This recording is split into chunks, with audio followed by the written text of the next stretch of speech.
Hello everyone, this is Alien Reddit Stories, where I tell alien stories off of Reddit. Let's just get into it. I'll leave the link for the video in the description. Sorry, my stories aren't very exciting. They're exciting to me because I'm very interested in the UFO phenomenon. I believe in what I'll dub the skeptically accepting approach. Accepting means that we accept evidence and observations as things that may be unknown. Skepticism means that we attempt to find mundane explanations. Well, thank you for that description. Sighting 1. I was driving northwest on a major road in my hometown at roughly 9 p.m. during the winter when I was 17. I noticed what I can only describe as a distant white sphere in the sky roughly 30 degrees to my right, below the tree line, North Florida pines, easy to see through. That was in bracket. Perhaps 20 degrees inclination from horizontal. I immediately noticed that it was strange. I continued to, brackets, rather dangerously, and close brackets, watch it, leaning forward to look up out of my front windshield. I got the sense that its relative motion was to the right, but because I was moving, the foreground trees were moving. It was dark, and the false parallax effect was in play. I don't know what that is. I couldn't claim it was moving with anything more than low confidence. Relative to me, it did definitely move to the left. It became difficult to view out of my front windshield, so I leaned to the side. I had to direct my attention forward at this point because I was coming up to a red light in traffic. I was unable to sight the object after I stopped. Very, very clinical writing. Rather stale, sir, but where's the flair? The light had the viewing lasted approximately 30 to 45 seconds. The light had a visible circumference and was not a point source.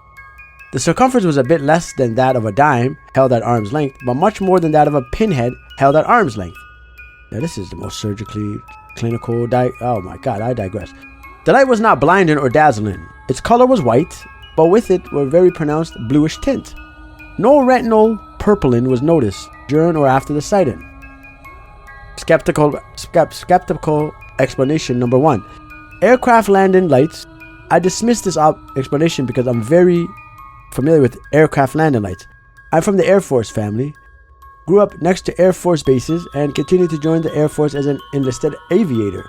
Well done. I've seen landing lights on aircraft, ranging from Beechcraft King Air to a Boeing 747. The color was wrong. Landing lights are pure white, or perhaps slightly reddish or slightly bluish. Oh, that explains the tint. But definitely not the blue the color was akin to those assholes tinted, oh my god, to those a-holes tinted HID lights found on racer cars.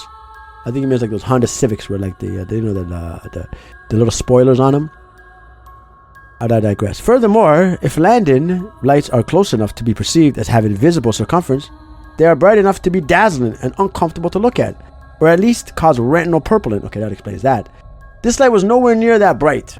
On top of that, my position and the relative location of the light were not consistent with any known final approach pattern for any local airfields. Now, this man is well versed in all of this linguistics. Finally, nail in the head coffin, I checked on a UFO reporting website and found a report from someone whose stated location was roughly 15 miles north of me, and who also reported seeing this light on the same night at roughly the same time. If it were a landing light, it would have been directed roughly east-southeast and would have not been visible from the other observer's position. Honestly, for me, it's enough that I know damn well it wasn't a landing light. I've seen quite enough landing lights in my life. It sounds like it. This wasn't one of them. Skeptical explanation number 2. A meteor.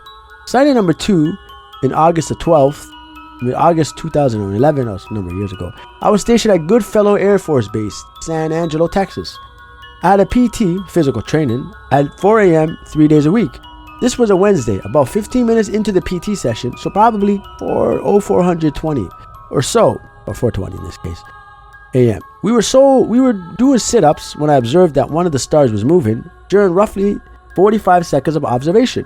I observed the object to move slowly through the sky, doing curls, loops, and intermittently coming to rest for a few seconds. The object was roughly overhead and stayed within a reasonably small area, perhaps an area with the circumference of 2 full moons.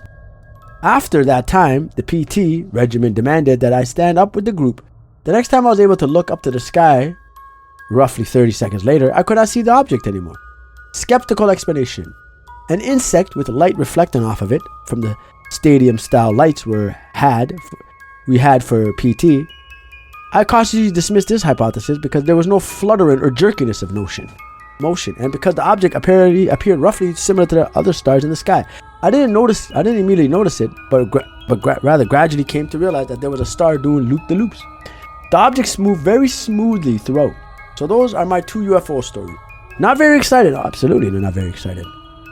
2 lights in the sky, the second of which wouldn't have caught anyone else's attention. No close encounters, no weirdness, nothing to really definitively say this was something strange. But it's enough that I try to look at the sky pretty often at night. If a random person sees 2 things in 8 years because they were noticeable enough to draw attention given circumstances, might I see more things if I pay special attention to the night sky? That's a affirmative on that question. And no, your story was not exactly thrilling, exhilarating. It had none of the flair of that one would expect from an alien story. But unlike you, I'm a rational and a pragmatist and a reasonable individual. Your observations seem very astute. They were well oriented in terms of the explanations you gave, plausible theories, theses of that things of that nature. So for that, I thank you. To be honest, this was actually more of a clinical type of story, and I'm all for these. I actually don't read any of these stories before I start recording. It's why I have such a random reactions to things, because I'm reading it for the first time, just as you're hearing it for the first time. Also, I like the thrill of the stories just as much as you do. I thank you for coming. And I'm trying to grow this channel, so if you like to smash that alien subscribe button, hit that Reddit like button and that stories alarm button, so that would help me. And thank you for coming through again, and I'll see you next time on Alien Reddit Stories.